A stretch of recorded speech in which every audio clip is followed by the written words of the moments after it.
So today, I've been watching people at where I work. I work at Walmart. And I watch people every day shuck their corn. And what I'm going to say is, it's up to you. If you want to shuck your corn before you take it home, that's fine. That's up to you. But when you shuck your corn, and even when the corn comes off the cob, off of the stalk, it starts to lose the sugar, it starts to turn to starch. And actually, the way I like to eat my corn is right off the stalk. Just pull it right off the stalk, shuck it, and eat it. Not cook it or anything. I don't even wash them. I just pull all the silks off.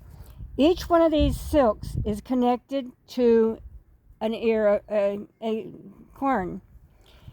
These are the tassels. These are the tassels. They look like seeds, but there's no seeds in these. This does not grow the corn. What grows the corn is what's inside here.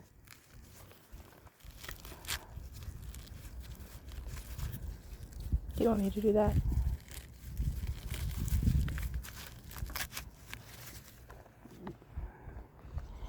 These is what grows the corn. And each one of these, I don't know if I can pull one off to where you can see, but when you do this, you're pulling the corn right out of the kernel.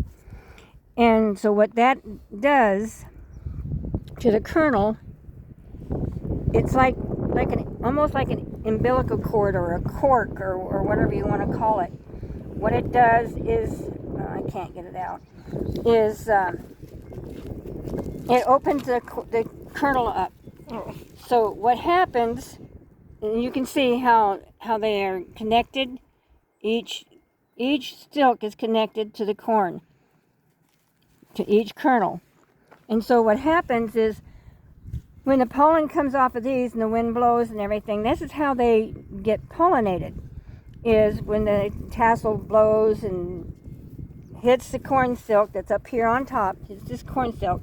While it's still green, now this is dry because it's been picked, and sometimes as the ears mature, the corn will turn brown. These have been sprayed with pesticides, because if they weren't sprayed with pesticides, there would be what they call silkworms. And what the silkworms do is they crawl down inside and they start eating the kernels of corn. And if you're growing your own corn and you don't want the silkworms, mineral oil or baby oil on the fresh silk, when it's first coming out, you put that on there. All of these, I'm pretty sure if you had a magnifying glass, Microscope. or microscope, yeah, you could probably see some little tiny things on here that when the pollen hits, it works its way down it works almost the same way as a foxtail works. When a foxtail, it just keeps going down into your skin more and more until it does a lot of damage. In animals, it's really bad for animals. Here in Central Oregon, they call it cheatgrass. Where I was in the valley, we called it foxtails. Same thing. And I'm pretty sure everybody knows what those are. But these will have little things, and they will pollinate each and every one of these kernels.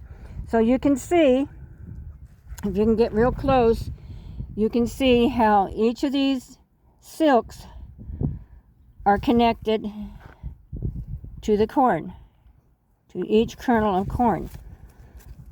You can see that right there. I have it on video. Can you get it? Yep, it's right there. So you can see that. So, shucking, you're opening up that kernel when you're taking all the silks off and everything.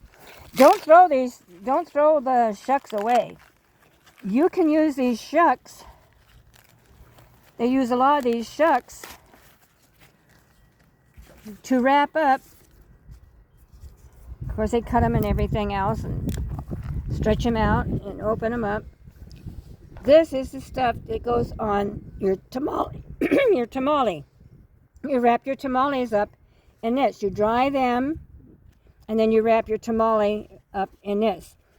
You need a couple of them. So I'm going to completely shuck this. Break that off there. Then I'm going to wash this off a little bit.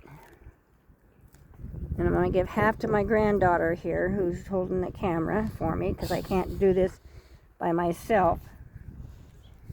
Incompetent, I guess. Kind of hard to hold a camera. And it's not even a camera, it's a phone. And I need a camera, because there's been times I've taken videos and things just don't work very good. So I'm going to break this in half, like that.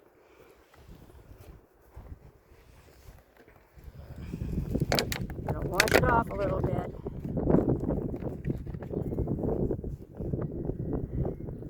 Now these really aren't, these are more of a white corn than the yellow corn. There's different types of corn. There's Indian corn, which has all the different colors. Which one you want? That one? I'm just holding it. Okay. We're picking up the phone now. And the wind's blowing out here. I did this outside. I didn't do it in the house. So, and these silks aren't going to hurt you. I mean, there's nutrients in them too. But this is the way I like to eat my corn.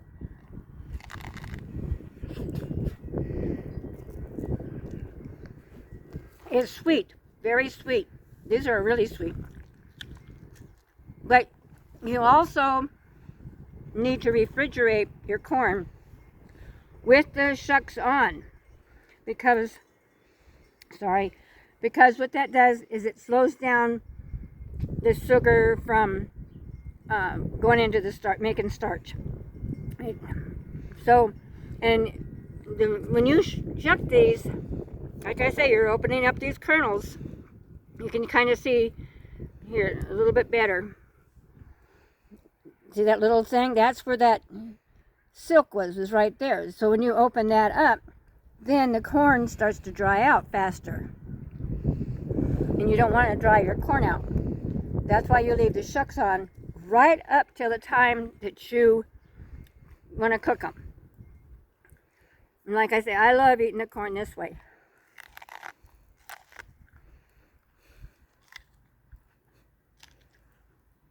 It's sweeter and all. And when you cook your corn in water, save the water. Any of the vegetables that you cook in water, save your water, freeze it, put it in a jar and freeze it. You can use that because a lot of your vitamins and stuff go into the water. Your vitamins and minerals go into that water. And so when you throw that away, you're throwing a lot of vitamins away.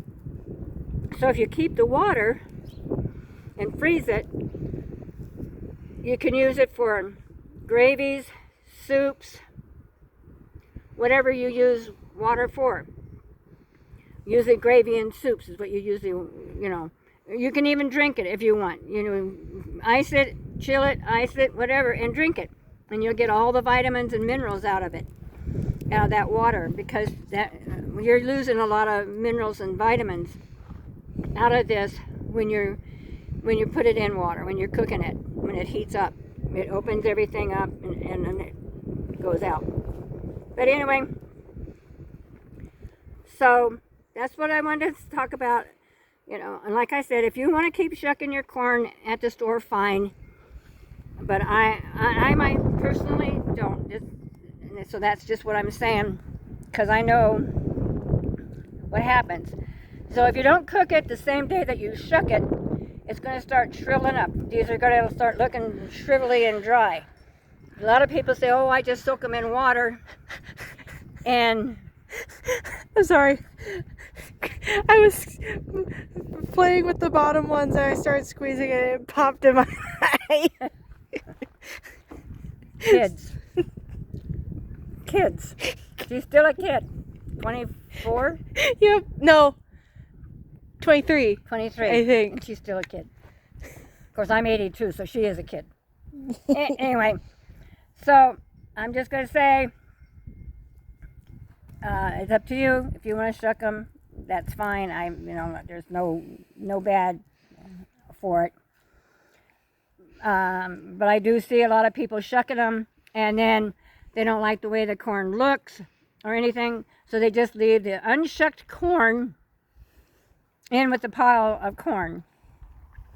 So the stores can't sell that corn now.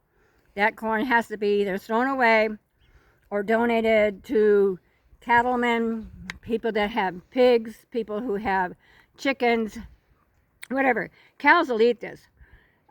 Pigs will eat this. They'll eat the cob and all. And I'm pretty sure there's probably lots of nutrients in the cob as well. Corn takes a lot out of the soil. A lot of nutrients out of the soil. So when you do grow corn, grow it with peas and squash or pumpkins. Because the peas like to grow up on something, so that corn would give them something to grow up on. But it also puts nutrients back into the soil for the corn. I believe it's nitrogen that peas put back into the soil. And pumpkins, they are squash, whichever one you want to use. You put that down and they cover over the roots of the corn and keep moisture and water on the corn. And the corn likes the shade, the pumpkins and stuff get the shade. And you can harvest your peas way before the corn's even ready. Corn or peas like cool weather. They like early spring when it's still cool outside. They'll even survive through a freeze. Not a real hard freeze, but a freeze, like it's 32 or whatever. They'll survive that. Peas are really tough. So, I'm going to end this eating my corn. So, we'll catch you later.